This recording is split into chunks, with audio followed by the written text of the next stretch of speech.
Now I want to turn to the biological part of the TU vision, and I'm going to share with you a sampling, a representative sample, I think, of some of our successes from around the country. And when I'm done, Duke Welter will follow me and talk about some of the chapter successes.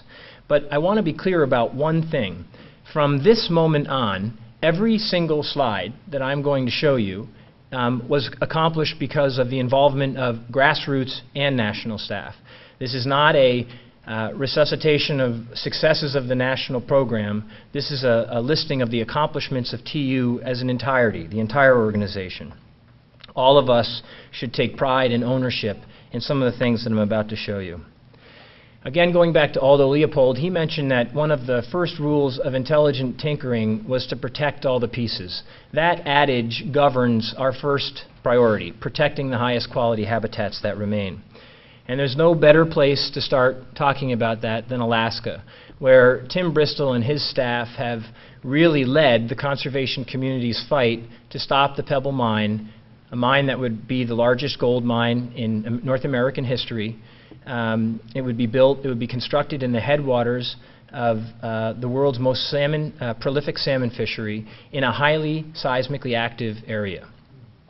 This is an area, this fishery, just to give you a sense of its value, we analyzed it this year and found out that every single year the fishery generates $465 million in sport, commercial, and subsistence values. So among the variety of activities that we're engaged in there, we're working with the tribal governments and commercial fishermen to file a legal challenge against the underlying development plan for the mine.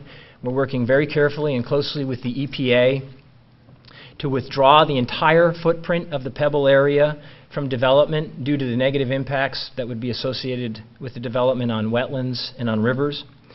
And really, through tremendous leadership from Tiffany and Company, we've been able to help to organize jewelers to boycott buying any gold or silver that would be produced from this mine if it should ever come to development. And if any of you are looking to buy presents for your spouses, I encourage you to go to Tiffany.com. They have been a tremendous partner in this fight and truly represent good corporate stewardship in my view. We've also done a fantastic job, and it's not just us, it's the entire fly fishing sector. Sage, Orvis, others have really engaged in this fight and taken advocacy positions when they normally don't do that, and we're going to keep on keeping on there. Now, often when we talk about Alaska, we focus almost exclusively on the Pebble area. We're also doing a lot of work on the Tongass National Forest. This is an area that's rich in fisheries values. It harbors 25% of the world's temperate rainforests. And the Forest Service has turned to us and other partners to help the agency understand how to transition out of old-growth logging and roadless entries in that area. In the east, we created a new Eastern Land Protection Project, where, as I mentioned earlier, we're working with land trusts who are using the Conservation Success Index to identify protection priorities and acquisition priorities on their own. This year, we organized what we think will be an annual Chesapeake Bay Cold Water Summit. We had over 80 individuals and organizations from the Chesapeake Bay region gather in West Virginia and talk about ways we can more effectively work together. And I want to tell you that the Cold Water Land Conservancy Fund, I still find saying that a mouthful, an idea that New Hampshire's own Paul Doscher is really the genius behind, will begin to disperse grants in the winter of 2011, we're happy to say.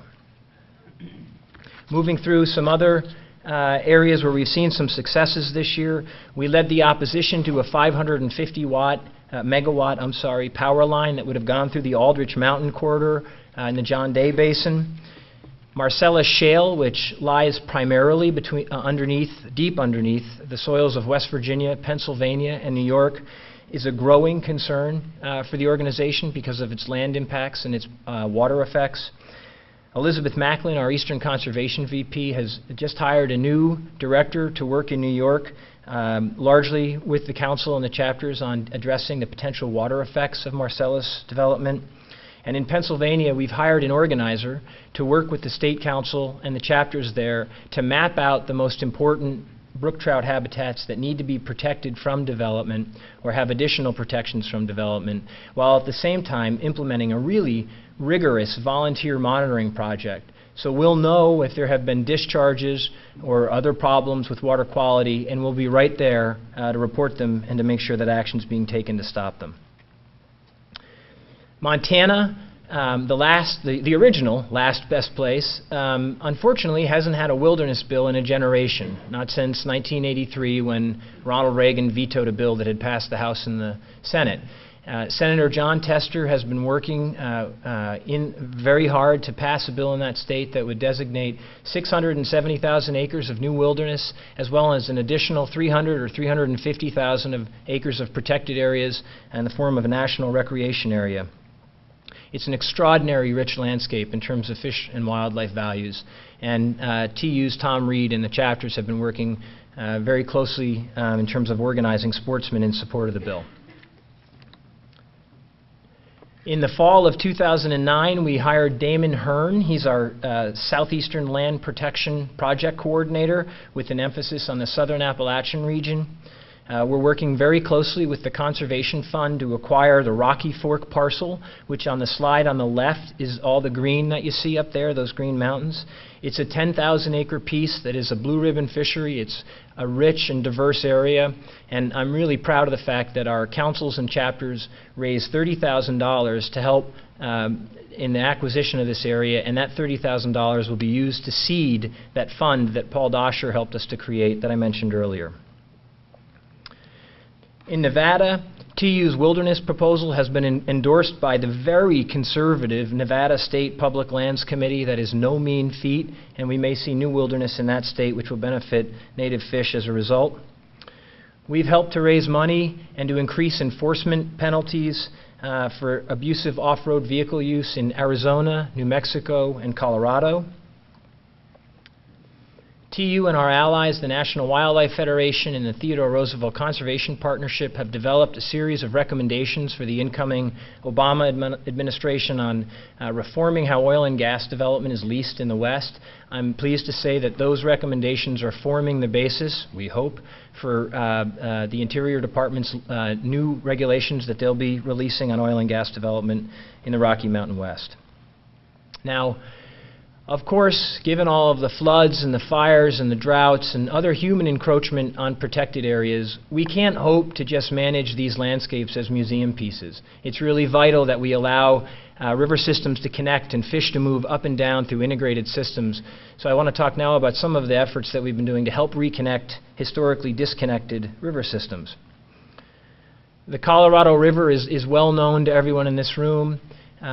It provides water to 30 million people in 7 different states. It's a dramatically overused and over-appropriated river, and TU has been playing a leadership role in convincing the Bureau of Reclamation as they undergo a new management plan for the river system to include healthy rivers, including water flows, as a basis for their new modeling. In terms of more on-the-ground activities in the headwaters of the Colorado, on the Yampa, the Colorado Water Project was instrumental in removing 18 culverts that have opened up miles of historic spawning habitat for native cuts. In the most urban state in the country, New Jersey, Brian Cowden is working closely with TU chapters to recover wild and native fish. Here's a before and after shot of one dam removal. We've got another scheduled for 2011 on the Finesville Dam, which is the first dam upstream from the Delaware River.